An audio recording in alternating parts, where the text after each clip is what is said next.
Vamos lá, Vamos lá. vamos orar. Senhor, muito obrigada, Pai, porque é tão bom a gente poder estar estudando a Tua palavra e pedimos que o Senhor derrame da Tua graça nessa hora, para termos compreensão não só intelectualmente, mas principalmente no nosso coração, no nosso espírito, Senhor. Pedimos que haja compreensão das tuas verdades, para que haja transformação nas nossas vidas, Senhor. Queremos experimentar essa comunhão viva com o Senhor. Então, abençoa esse tempo, Senhor. Revela no nosso coração as coisas que precisamos estar buscando cada dia mais. É o que pedimos, Senhor, e agradecemos em nome de Jesus. Amém. Amém. Bom, vamos lá. Deixa eu ver.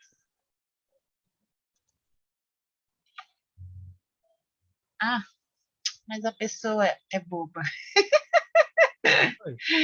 Eu fui. Hã? Eu não estou habilitado para compartilhar. Claro que tá. Hã? Pode?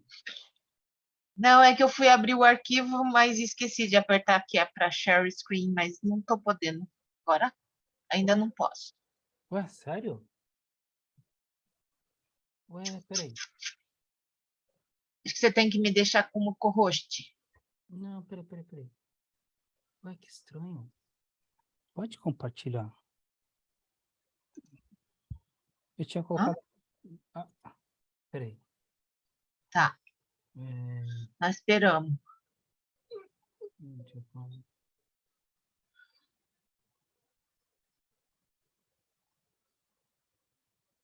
Peraí. Ainda não.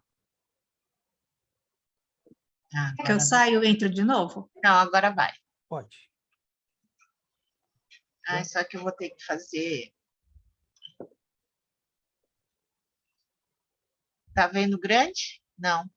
Não.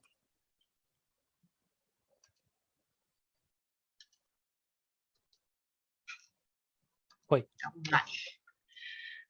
Ah, nós vimos isso. Ah.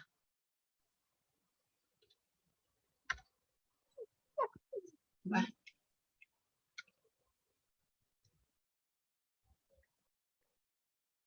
Vimos até aqui, né? Então, a gente ia ver como é que os três operam, né? Como opera a Trindade. Então, vamos ver lá o 1 Coríntios 12, 5 a 7. 1 Coríntios 12, 5 a 7.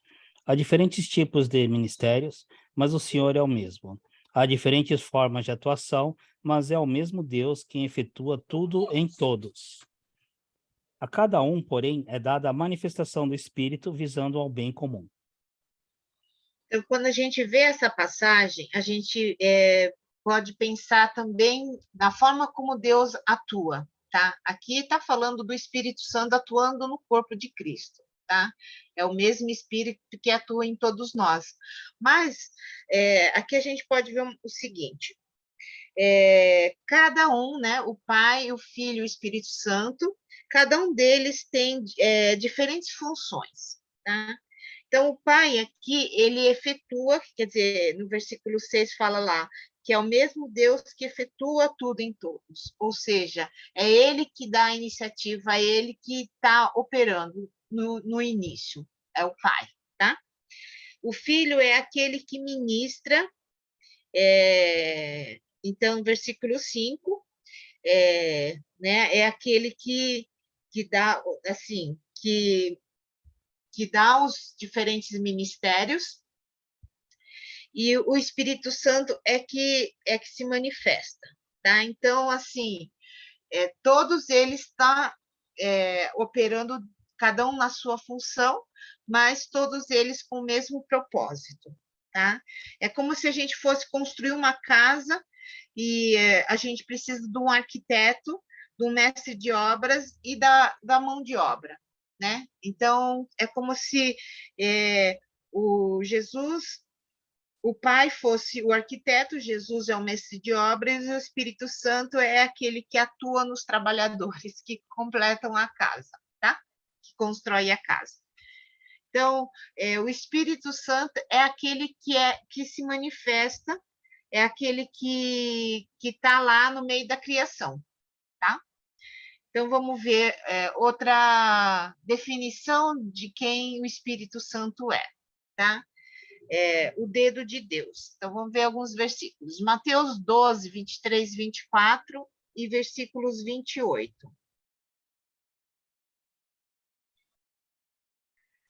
Todo o povo ficou atônito e disse: Não será este o filho? Quando os fariseus ouviram isso, disseram: É somente por Beelzebu, o príncipe dos demônios, que ele expulsa os demônios. E versículo Mas, 28. mas se é pelo Espírito de Deus que eu expulso demônios, então chegou a vocês o reino de Deus. Tá? Então, é a mesma declaração em Lucas 11, 20. Mas, se é pelo dedo de Deus que eu expulso demônios, então chega a vocês o reino de Deus. Tá? Chegou Então, a Jesus vocês. está... Uhum. Então, aqui Jesus estava tentando explicar porque as pessoas estavam dizendo que Jesus estava operando conforme a força do mal, né? Vamos dizer, do Bezebu, né? Dos demônios, né? Que ele expulsava os demônios pela força de Bezebu, né? Que é o maioral dos demônios, vamos dizer assim. Então, Jesus estava falando, eles, né? É como se dissesse assim, as pessoas estão, né, tipo, não estão entendendo como é que o Bezebu vai expulsar os seus súditos, né? Tipo, ele está guerreando contra ele mesmo, né? Então, aqui,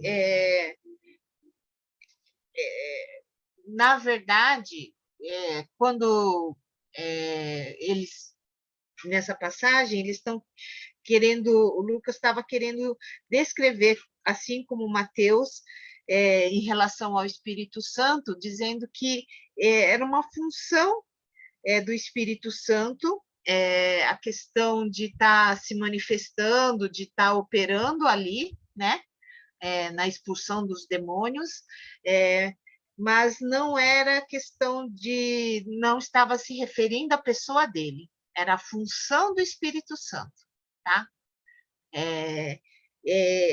É o dedo de Deus, a forma como Deus operava, esse operar de Deus que era a função do Espírito Santo, tá? Aqui na Terra. Vamos ver outra essa passagem aí de Salmo 136, 12. Com mão poderosa e braço forte, o seu amor dura para sempre. Tá? Então, o Espírito Santo não tem só essa descrição como dedo de Deus, mas também como mão forte, braço de Deus, tá? Salmos 8:3. Quando contemplo os teus céus, obra dos seus dedos, a lua e as estrelas que ali firmaste, pergunto: quem é o homem para que com ele te importes? E o filho do homem para que com ele te preocupes? Tá? Esse é o Deus Todo-Poderoso que fez todo o céu e a terra. Então, mostra aqui um Deus Todo-Poderoso, né? Quem é esse que fez tudo isso e ainda assim, né? O salmista fala, e ainda assim se preocupa com nós, pecadores, né? Reles criaturas, né? Quem é esse Deus Todo-Poderoso, tá? Aquele que criou os céus e a terra, mas é aquele também que fez toda a criação. Gênesis 1, 2. Era a terra sem forma e vazia, trevas cobriam a face do abismo, e o Espírito de Deus se movia sobre a face das águas. Tá? Então, o Espírito de Deus é que fez toda a criação, né? Ele é que executou a obra, né? que Deus intencionava. É claro que quando fala haja luz, então houve eles falam ali, né, que ele criou o verbo, né? Quando ele falou, o verbo é Jesus, né? Então fala ali, né, que o verbo é Jesus em João. Então, quando houve luz, quando ele falou e aconteceu, estava lá Jesus, mas também quem executava a obra era o Espírito Santo. Então, ao mesmo tempo que a gente tenta definir, né, e separar a função, né, do Espírito Santo de Deus e de Jesus, a gente não consegue porque eles são um, né? É difícil para nós mesmo definir essa trindade, porque eles operavam, cada um com a sua função, mas ao mesmo tempo com o mesmo propósito. Então é meio complicado de separá-los, né? E aí a gente pode ver a majestade, a glória do Espírito de Deus quando a gente lê Isaías 40, 12 a 15.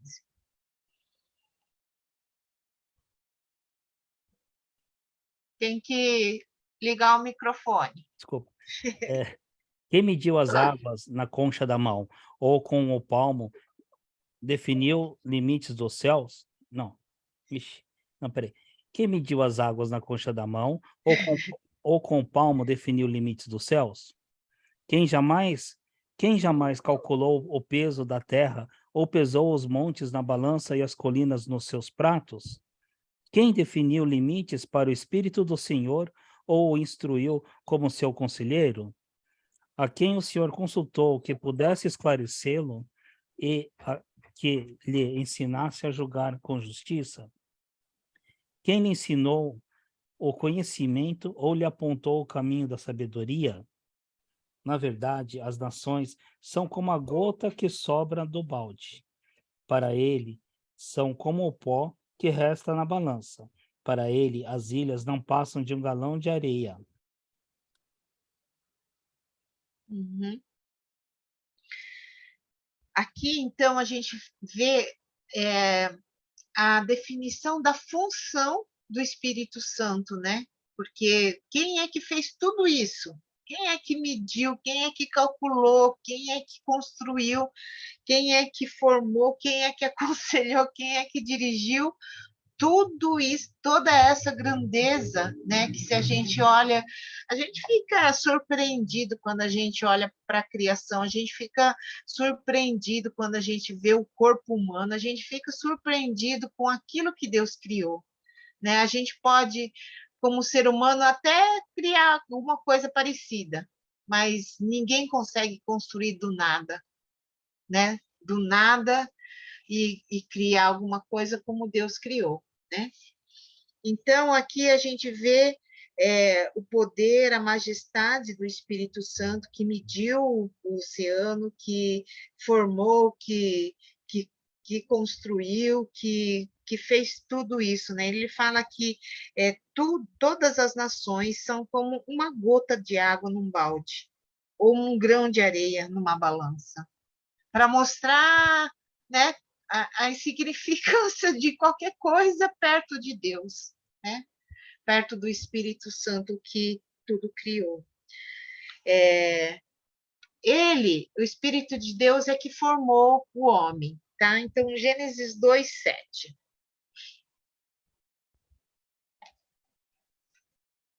Então o Senhor Deus formou o homem do pó da terra e soprou em suas narinas o fôlego de vida, e o homem se tornou um ser vivente. Além de ter formado o homem, olha só, do pó, né? Vamos dizer assim, vai voltar para o pó. Mas ele não só formou, então a gente fala assim, né, o Salmo 139 fala lá que é uma forma assombrosamente que Deus nos fez, né? De uma forma assim que a gente não consegue nem dizer, né? E ele não só formou, mas ele deu fôlego de vida, ele colocou vida, né? E esse fôlego, né? E formar o homem foi a obra do Espírito Santo, tá? Jó declara isso, né? Vamos ver. Jó 33, 4. O Espírito de Deus me fez.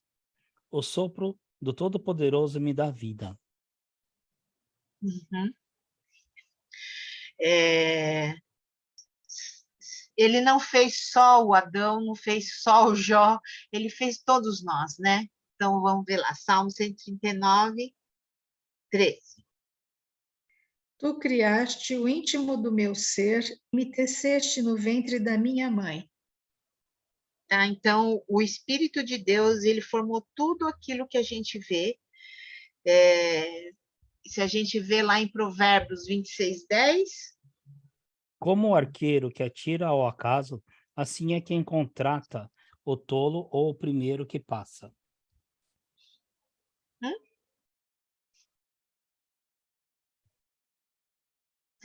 Provérbios 26, 10. Isso, como o arqueiro que atira ao acaso, assim é quem contrata o tolo ou o primeiro que passa. Talvez é em outra versão aqui, fala que o poderoso que formou todas as coisas. Tá um pouquinho diferente, mas na verdade é essa a ideia, tá? Que Deus criou todas as coisas, né? Então, essa grandeza, a criação, todas as coisas foram criadas por causa do Espírito Santo, que executou o desejo criativo de Deus Pai, tá? Vamos dizer assim. Quem foi o executor, o que manifestou a obra, foi o Espírito Santo. Para a gente entender não só o Espírito Santo como esse criador, como essa força, com esse poder, mas que ele é Deus, tá? Então a gente vai ver através dos nomes em que ele foi chamado. A gente não vai ler tudo, mas a gente só vai estar mostrando, né, os nomes que são citados na Bíblia, tá? Espírito Santo, né? Então é a forma como é mais comumente chamado, né, o Espírito Santo, mas ele também pode ser chamado do Espírito do Senhor, ou Espírito de Deus, ou Espírito Eterno. Né? Jesus, ele deu um outro nome, né, vamos dizer assim, para o Espírito Santo como ajudador, né, ou consolador, né, em algumas versões, dependendo, tá? Em Salmo fala que ele é o Santo, ou o Senhor, ou Espírito da Verdade, 4 vezes, né? Espírito de Cristo, ali em Romanos e 1 Pedro, Espírito de Jesus Cristo. Isaías fala que é o espírito de conselho, um espírito de conhecimento, um espírito de fortaleza, um espírito de entendimento. Então, a gente vê não só a nomenclatura, mas a forma como ele opera, tá? Então, pelo nome, a gente pode já perceber a forma como ele opera, porque ele traz a verdade, porque ele consola, porque ele é santo, porque ele é Deus, porque ele é eterno, porque ele é conselheiro, porque ele é Cristo, né? Porque ele é fortaleza, tá? Então, os nomes que se referem a ele são as características ou as funções que a gente pode ver de Deus. Espírito de sabedoria, espírito de temor, espírito de pai, espírito do Pai de vocês, né, que Mateus 10 fala, espírito da graça, espírito de julgamento, espírito de fogo, espírito de vida, espírito de amor, espírito de poder, de equilíbrio, de profecia, de revelação, espírito de santidade e Espírito Santo divino em Daniel, tá? Então, a gente só pode dizer com tudo isso, né, com todas essas características do nome para o Espírito Santo, é que ele é esse Deus digno, que é poderoso e que é maravilhoso, tá? Então, a gente não tem nem como mensurar, né, tudo aquilo que o Espírito Santo é, tá? Uma coisa que eu acho interessante é como Jesus lidava assim em relação ao Espírito Santo. Jesus, ele dependia completamente do Espírito Santo, né? Ele foi concebido pelo Espírito Santo, então de uma forma miraculosa, porque a Maria era virgem e de repente do nada ela, né, engravidou.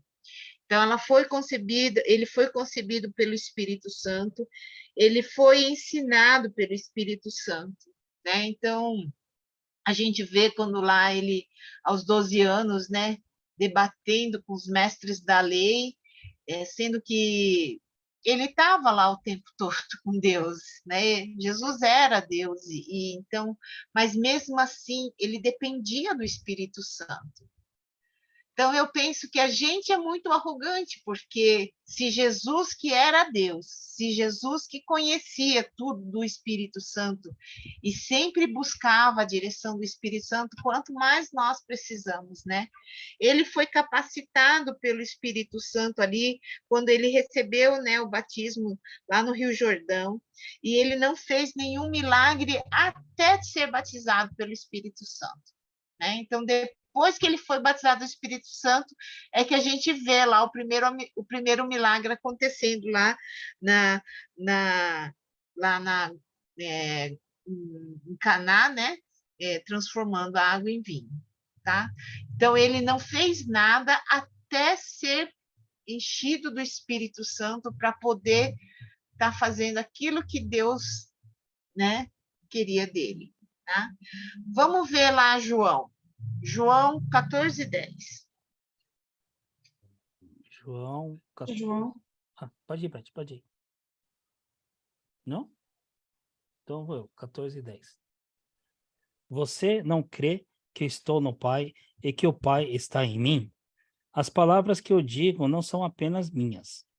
Ao contrário, o Pai que vive em mim está realizando a sua obra. Olha só que interessante essa frase de Jesus. Jesus, ele não fazia nem falava nada se no Deus não tivesse manifestado nele, né? Ele fala assim: eu falo aquilo, ele não falou assim, eu falo aquilo que o Pai me ensinou, eu falo aquilo que o Pai falou para mim. Não, ele fala, eu falo aquilo que o Pai que vive em mim. Olha só que interessante essa frase de Jesus, né? O Pai que vive em mim, eu falo essas palavras do Pai que vive em mim, né? Então, mostrando não só a ligação dele com o Pai, né? Mas com o Espírito Santo, porque quem é que concebeu Jesus? Não foi o Pai, foi o Espírito Santo. Quer dizer, o Pai e o Espírito Santo são um só. É difícil a gente distingui-los aqui, senão a gente vai falar uma heresia, né? Não. Mas quem gerou ali, quem, vamos dizer, fez, né, a manifestação foi o Espírito Santo. Então, esse Pai que vive em Jesus era o Espírito Santo que estava vivendo nele, tá? E era ele que dizia as palavras que era do Espírito para Jesus manifestar, né, para poder Jesus falar aquilo. Então, aqui, ele foi gerado pelo Espírito Santo, então, Mateus 1:20. mas depois de ter pensado nisso, apareceu-lhe um anjo do Senhor em sonho e disse: José, filho de Davi, não tema receber Maria como sua esposa, pois o que nela foi gerado procede do Espírito Santo. Uhum. Foi gerado pelo Espírito Santo, né? Esse é o Pai que vive em Jesus, tá? João 5:19. Jesus lhe deu essa resposta. Eu digo verdadeiramente que o filho não pode fazer nada de si mesmo. Só pode fazer o que vê o pai fazer, porque o que o pai faz, o filho também faz. Uhum. Então, para Jesus poder completar a sua missão, para fazer aquilo que Deus tinha como propósito, ele ouvia, né, e seguia do Pai aquilo que ele devia estar fazendo aqui na Terra, tá?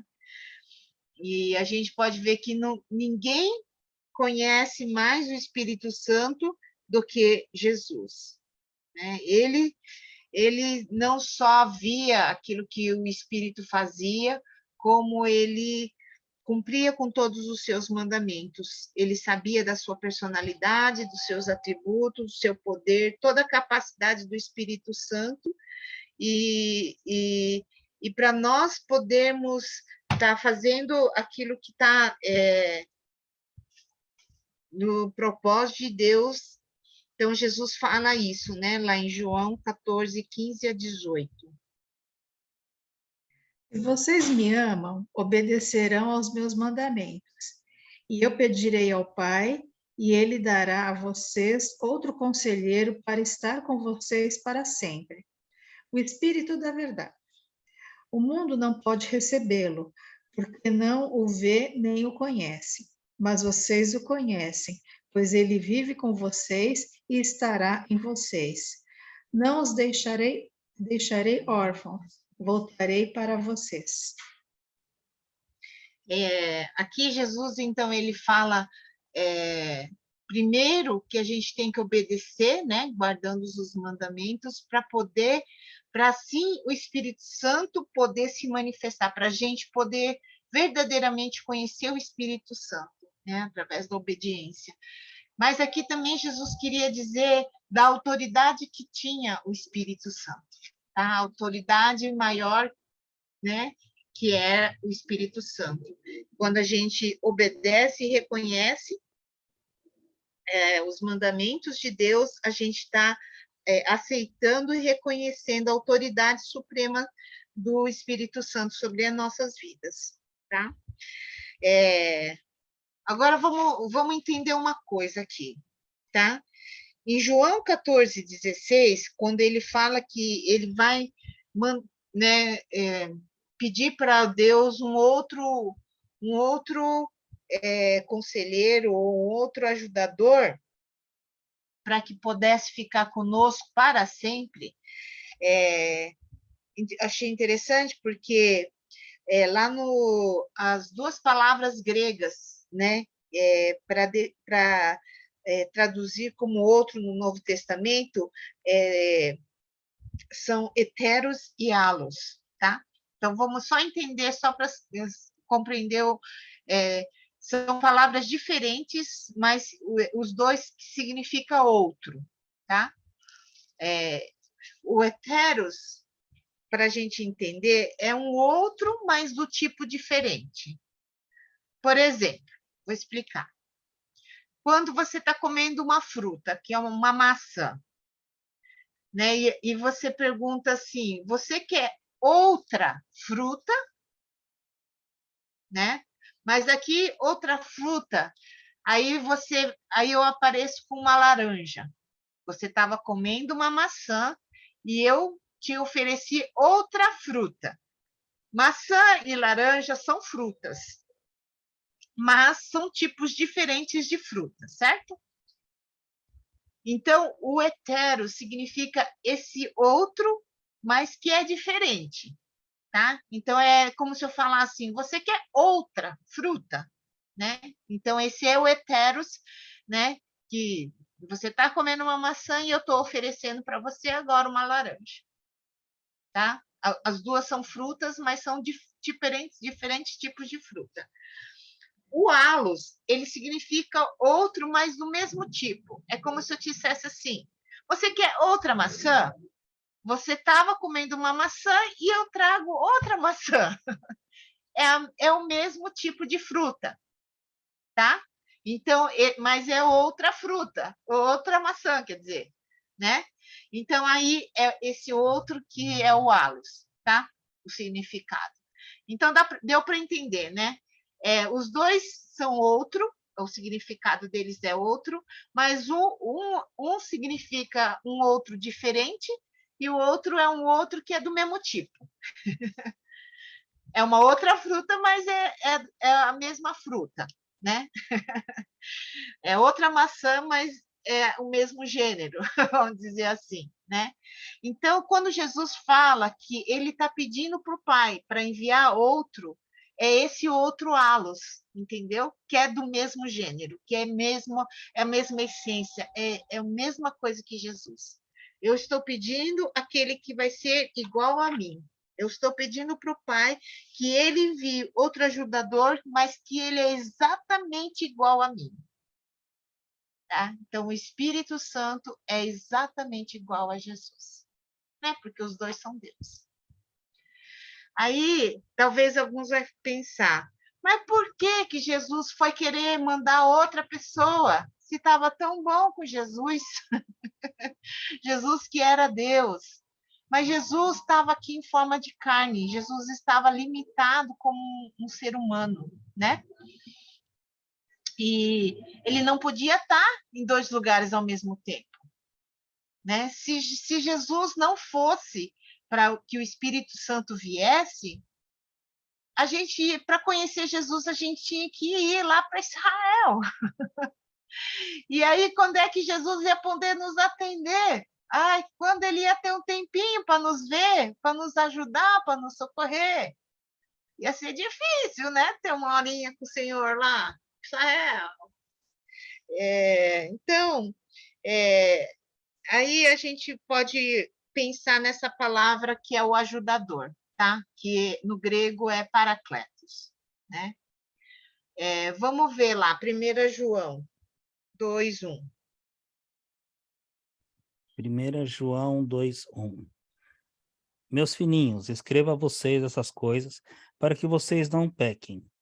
Se, porém, alguém pecar, temos um intercessor junto ao Pai, Jesus Cristo, o justo. Tá? Em outra versão, pode ser que esteja escrito: temos um advogado, né? Temos os advogados para com o Pai e Jesus Cristo o justo, que é o Paracletos. É a mesma palavra que é do ajudador lá em João 14:16, que é esse advogado, tá? O significado do ajudador. É aquele que é o advogado que vai defender a sua causa. É aquele conselheiro que vai te ensinar todas as coisas. É como, vamos dizer essa palavra que é mais moderna, é um coach, né? É um treinador, né? Um técnico, sei lá, um preparador. É aquele especialista que vai te ensinar, que vai te ajudar, que vai te mostrar as coisas que deve ser. Então, esse é o ajudador que Jesus disse que ia mandar no lugar dele, né? Se a gente for entender a palavra no original, ela é composta por duas palavras gregas, tá? O para, né, significa muito próximo. É aquele relacionamento que Paulo definiu que ele tinha com Timóteo. Vamos lá ver em Filipenses 2:20.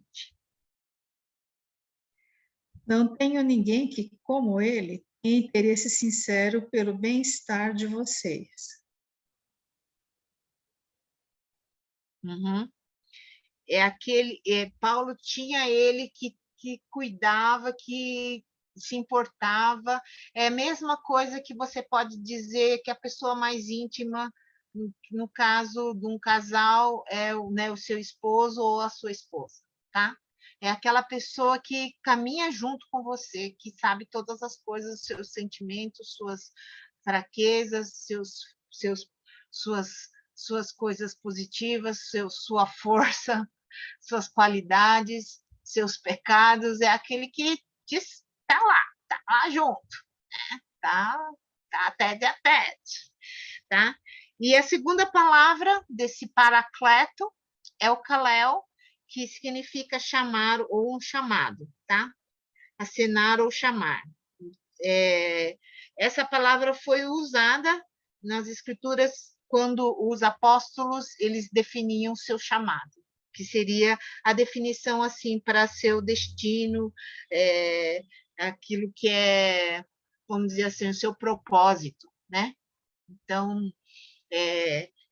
o chamado para estar junto né? Para estar do lado, para ter essa intimidade.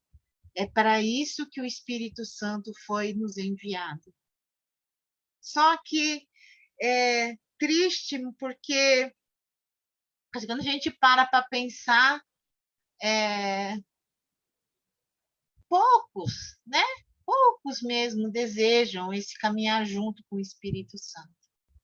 A grande maioria não tem uma clareza da importância de estar caminhando junto com o Espírito Santo, né? Hoje, talvez, né, diante de algumas lutas, algumas pessoas estão começando a compreender que precisa mesmo, né? Sem o Espírito não conseguiria estar fazendo. Mas alguns falam assim, porque as pessoas têm preferência por Jesus ou têm preferência por Deus Pai, mais do que pelo Espírito Santo. Mas se a gente pensar que Jesus, ele disse que ele precisava ir para que assim o Espírito Santo pudesse habitar em nós, né? Pudesse estar conosco, por isso que ele tinha que partir, né? Talvez para os discípulos foi muito difícil na hora, quando Jesus falou um troço desse, né? Acho que os discípulos ficaram talvez escandalizados. Como assim? Ele é nosso líder, como vai nos abandonar agora, no meio dessa luta, né? Nem começamos nada aqui, a revolução, né, de um reino novo. E como assim Jesus vai embora? Mas que se ele não fosse, ele não, o Espírito Santo não poderia vir, né? Então ele fala, vamos ver ali, João 16, 7. Mas eu afirmo que é para o bem de vocês que eu vou. Se eu não for, o conselheiro não virá para vocês. Mas se eu for, eu o enviarei. Uhum. Jesus está falando assim, é para o nosso bem. Eu tô indo porque ele, né, para ele poder vir, porque se eu não for, ele não vai vir. E se a gente ficasse só na dependência, talvez, né, enquanto Jesus estava aqui, talvez ele não ia poder estar realizando tudo o que está realizando, o Espírito Santo está realizando em nós ao mesmo tempo, né? Ao mesmo tempo que ele está aqui comigo, ele está aí com você e ele está com as pessoas que estão lá no Japão, que ele está com as pessoas em outros países. Se não fosse isso, a gente não ia poder ter, vamos dizer, a presença de Deus constantemente conosco, né? Então, realmente, ele precisava ir para que nós pudéssemos experimentar o habitar de Cristo em nós através do Espírito Santo, para ele estar conosco para sempre, tá? Eu achei interessante que esse autor ele fala assim: se Jesus estivesse aqui, ele iria, né? Porque ele era humano, então ele precisava comer, ele precisava dormir, né? Ele descansar. O Espírito Santo não precisa. Então, não precisa comer, não precisa descansar, então ele está constantemente conosco, né? Ele pode atender todo mundo ao mesmo tempo, mas se fosse com Jesus, a gente talvez ele tivesse que receber 840 pessoas por dia, 60 segundos cada um, né? E Jesus iria levar 1.190 dias, talvez 3 a 26 anos, para poder receber 1 milhão de pessoas. Ele não ia conseguir ainda atender todo mundo, né? Então, se ficasse só ainda como Jesus, do jeito que ele estava na humanidade, ele não iria conseguir atender todos. Então, Jesus precisou ir para que a gente pudesse experimentar esse Deus, né, e poder ter entendimento, e também poder ser transformado, e também poder estar em constante comunhão com Deus, né? Então, é para o nosso bem que Jesus foi para que nós pudéssemos ter essa experiência viva com o Senhor Jesus, ou com o Espírito Santo, né? Então, a gente vai ver,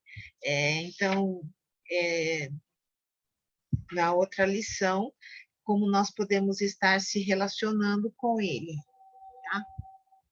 Conhecendo um pouco mais de quem o Espírito Santo é.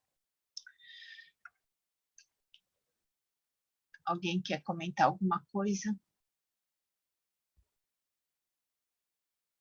Não? Não, assim, aqui no versículo do João 16:7, Ah, seria basicamente, estaria falando da consumação, ou não? Da morte, que ele viria ao Pai, entendeu? Ou não? Através do Espírito Santo. é quando ele foi para o céu, né? Tá. Mas só que aí o que acontece? Quando Maria foi, ela foi concebida através do Espírito Santo também, né? Aham. Então, mas aí o que acontece? É meio confuso, mas só que nessa concepção, é que acho que ninguém aceitou, né? E acho que foi mal interpretado, então, o Espírito Santo. Por isso que através depois dos mandamentos de Jesus, que aí ficou mais explícito a presença do Espírito Santo. É, é. É, É é, porque, na verdade, ninguém nunca viu isso, né? então, pelo Foi, fato, foi um caso exclusivo, né? Só de Jesus mesmo, né? é que aí ninguém Tanto que o José, hum, também, ele pensou, acho que é melhor deixar ela escondida assim, né? é, Disfarçadamente eu vou deixando assim, falar que não tem, a gente não tem mais nada, porque ele ficou talvez preocupado assim das pessoas acharem que foi ele que abusou, né, uhum, da Maria, tá, porque eles ainda não eram casados, né? E ele só teve, né? Fala lá que ele só teve, vamos dizer, consumou o ato, né? Com a Maria depois que Jesus nasceu. Então Jesus nasceu mesmo da Virgem, né? uhum. Que não teve relação com ninguém, né? Mas foi obra do Espírito Santo, que é outra história também que é muito difícil para a grande maioria conseguir compreender, né? Uhum. A obra do Espírito. Pra gente é porque aqui, como a gente está estudando e viu assim, a vida de Jesus, então a gente consegue entender mais fácil Uhum. no caso Aham. de Maria, né? É, Uhum. era isso. Mas essa obra, a gente vê assim que o Espírito Santo realmente opera de uma forma é, maravilhosa, que a gente não consegue nem imaginar, né? O operar do Espírito Santo, não só na vida de Jesus, como nas nossas vidas também, né? Por isso que eu acho que assim é muito difícil para a grande maioria, porque a grande maioria não consegue compreender, né? Assim, a pessoa do Espírito Santo e talvez o operar dele, né? Porque é, é muita coisa de fé, né? É muita coisa assim de você crer sem poder enxergar, né? É, porque algumas coisas a gente fala assim, nossa, mas como que aconteceu isso, né? Por exemplo, mesmo alguns milagres que acontecem, assim, de pessoas serem livres, né, de acidentes, de serem curados de repente, né? Não, qualquer manifestação, mesmo quando não chove, quando a gente, né, tá orando para o Senhor e não chove, coisas mais simples assim, né, da coisa acontecer no exato momento que você está, né, e mas a gente vê esse operar do Espírito Santo, que às vezes é muito difícil, porque ao mesmo tempo que é uma coisa assombrosa, ao mesmo tempo ele faz de uma forma que parece ser natural. né? Uhum. E que algumas vezes as pessoas, por isso, acabam não distinguindo que isso é obra do Espírito Santo, né? Mesmo as conversões, né? Quebrantamento, a transformação de uma vida que você fala, não, imagine que aquela pessoa, não, nunca que ela vai ser crente, né? E de repente Deus fez a obra na vida, através do Espírito Santo, na vida daquela pessoa, né?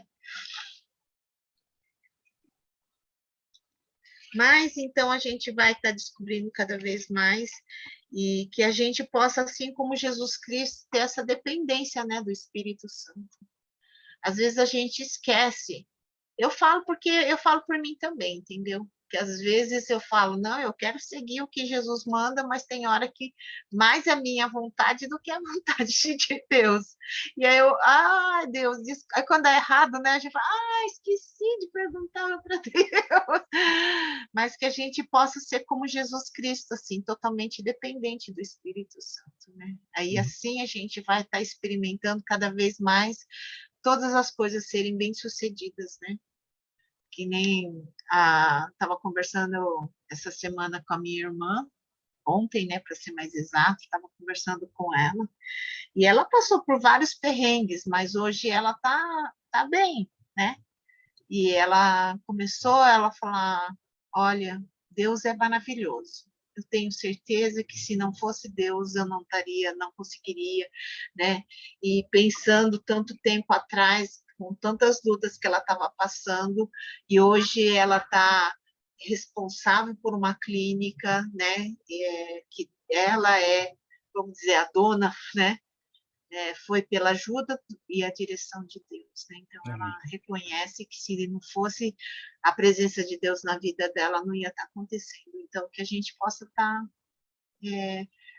se submetendo, né, para poder estar experimentando cada dia mais assim a, a direção, as bênçãos de Deus, né, através do Espírito Santo nas nossas vidas, porque só com Ele mesmo que a gente livra de todo mal, de todos os enganos e de fazer também nossas burradas, né? Assim, então, só pelo Espírito Santo de Deus, né? Bom, vamos orar então? Senhor, nós te louvamos porque a gente sabe o quão maravilhoso tu és e como o Senhor cuida e como o Senhor nos dirige, nos ensina, Deus. Mas perdoa-nos quantas vezes nós não queremos ouvir, nós não estamos atentos à tua direção ou à tua vontade, dispostos a fazer a tua vontade, Senhor. Nos perdoe. Pedimos, ó Deus, derrama da tua graça, nós precisamos, nos dias de hoje, muito mais, como nós precisamos da tua direção, como nós precisamos da tua sabedoria, como nós precisamos da tua vida em nós, Senhor, como nós precisamos da tua força, do teu poder, da tua graça, do teu amor, para sermos aquilo que o Senhor nos criou para ser. Então, continua a operar nas nossas vidas, continua a completar a tua obra em nós, a nos transformar e nos guiar, Senhor, até quando nós formos te encontrar. É o que nós pedimos, Senhor, e nós agradecemos em nome de Jesus. Amém. Amém.